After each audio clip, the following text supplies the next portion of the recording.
안녕하세요. 대단히 반갑습니다. 수필 읽어주는 남자 자한형 이종수입니다. 이번 시간은 325번째 시간으로 부부의 세계 10이라는 수필을 읽어드리도록 하겠습니다.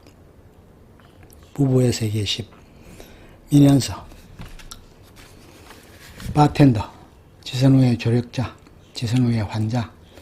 복잡 다단한 과거를 숨긴 채 바에서 일하는 중이다. 동거 중인 남자친구에게 데이트 폭력을 당한다.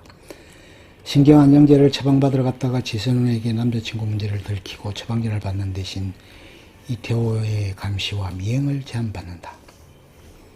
원작의 칼리, 동거 중이었던 박인규로부터 지속적인 폭력에 시달리고 있었다가 지선우의 도움으로 구사일생한다. 이후 지선우의 적극적인 조력자가 되어 여다경의 정보를 그녀에게 넘기는 역할을 하고 있다. 그러나 8화에서는 지선우가 개안에게 습격당한 일로 박영규가 관계있냐며 연락을 취해왔을 때 더 이상 엮이고 싶지 않다며 거부하는데 사실 징역에서 풀려난 박영규에게 다시 잡혀 지내고 있었다.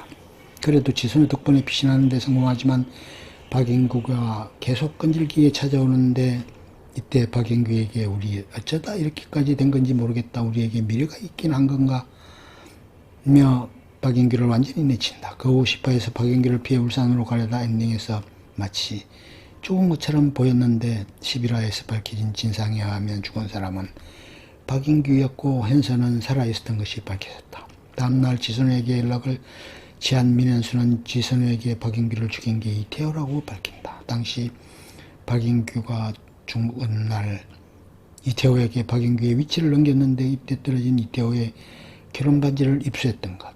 하지만 오히려 지선우가 범인으로 몰리는 분위기가 되자 지선우가 자신과 이태호 어느 쪽도 잡히게 만들지 않기 위해 예정과 교섭을 시도하려는 순간 경찰에 이태호와 있었던 정황을 흘려 이태호를 경찰에 넘기고 지선우에게 자기 일은 이제 자신이 해결하겠다며 선언하며 의도치 않게 지선우의 계획을 방해하게 된다. 그리고 12화에서는 지선우가 결국 허위로 진술로 이태호의 알리바이를 제공하여 풀려나게 하자 상당한 배신감을 느낀다. 사실 정말 이태호가 죽인 게 아니었다고 해도 만약 박영규가 스스로 목숨을 끊은 거라면 결국 자신 탓이 되는 것이라며 참담함을 느끼고 있었는데 지선우에게 자신이 박영규를 못 버린 이유를 알려주며 선생님도 저처럼 되지 말란 법 없다며 충고를 남기고 극중에서 퇴장한다. 박인규, 공시생, 실은 백수, 민현서와 동거 중인 연인 사이, 명목상 공무원 시험 준비 중이지만 인터넷 도박에 빠져 여러 차례 낙방한 후 부모로부터 경제 지원마저 끊기면서 성정은 갈수록 거칠어졌다. 바텐더로 일하는 현서의 기가가 늦을 때마다 남자가 생긴 게 아니냐는 핑계로 폭력을 시작되었다. 집착과 의존을 사랑이라 착각하는 인물, 힘든 일은 하기 싫고 불투명한 미래는 불안하던 차에 지선우라는 먹기 좋은 먹기가 떨어지자 불나방처럼 달려든다. 원작의 다니엘, 민현서와 사귀는 사이지만 그녀를 폭력으로 협박하며 돈을 뜯어내는 인간 쓰레기. 하지만 민현서가 지선우의 도움을 받아 도피하고 본인 역시 지선우에게 협박당하면서 복수할 기회를 노리다가 기어코 민현서의 소재지를 찾아내 폭행을 가했다. 이도 모자라 지선우에게 돈을 뜯어내려고 협박할 끈을 찾다가 이태호에게 민현서가 여태껏 지선우의 사주를 바꾸다 미행하고 있었다는 사실을 폭로하기에 이른다. 그러나 이후 지선우와 민현서의 고발로 2년 철창 신세가 되었다. 7화에서 지선우가 계안에 의해 집이 파손되는 사고를 맞았는데 8화에서는 그 정체가 박인규였음을 밝혀졌으며 이태호의 사주를 받고 지선우를 습격해 폭행했다. 하지만 본인도 지선우의 저항으로 다쳤는데 되려 이태호에게서 그녀를 다치게 하지 말라는 협박을 받으며 물러난다. 그러나 9화 엔딩을 기점으로 이태호의 컨트롤에서조차 벗어나려는 모습을 보이며 사실상 이 드라마 최대의 악당으로 비화되려는 모습을 보이고 있다.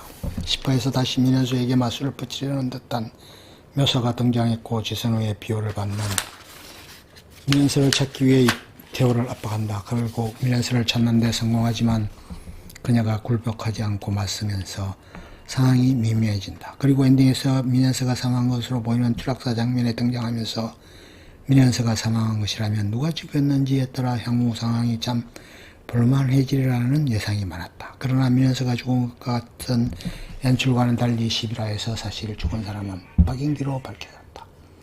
이로 인해 그를 죽인 용의자로 지선우와 이태호가 의심받게 된다. 그러나 이 회장이 CCTV를 확인한 결과 이태호가 올라가기 전에 박인규는 이미 떨어져 죽었다.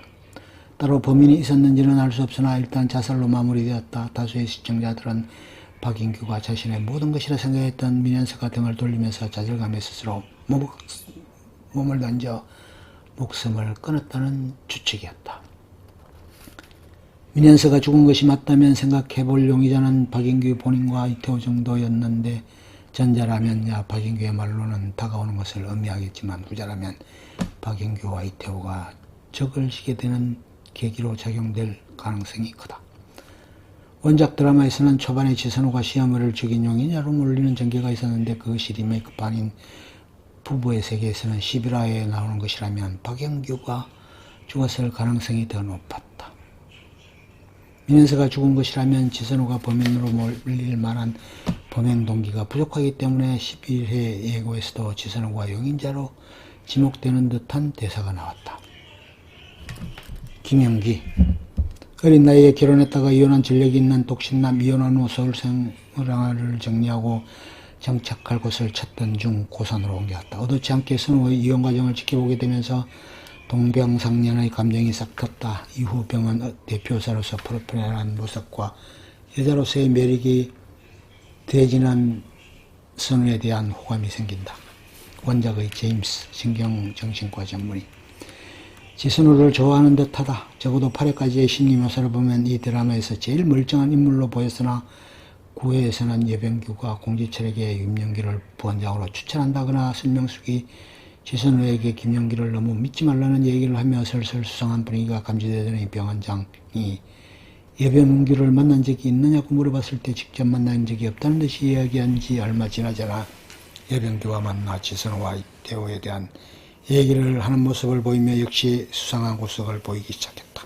결국에는 10화에서 김영기가 부원장으로 선정되는 과정에서 수상한 행적으로 인해 지선우와의 호의적인 관계가 무너졌다.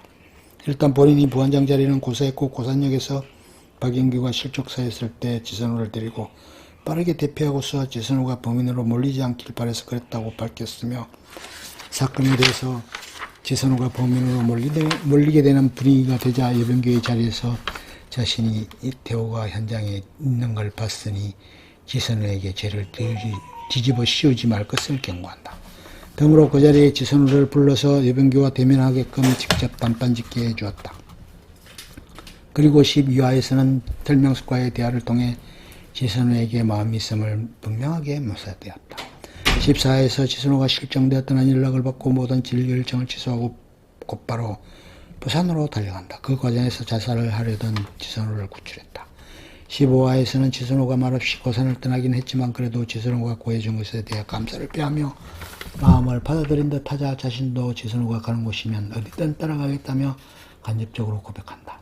최종화에서는 고혜림, 손재혁, 지선우, 이준영, 설명숙과 식사하는 것은 과 준영이 가출한 지 1년 후에도 아직 근무하는 모습을 비추며 등장 종료. 작중에 처음 등장했을 때 원작에는 없는 캐릭터라 나름 주목을 받았다. 거기에 중간중간 수상한 모습을 보인 데다 연출 PD의 디렉팅인지 몰라도 담당 배우인 이무생의 연기가 상당히 무미건조해 캐릭터를 도통 종잡을 수 없다는 평가가 많았다.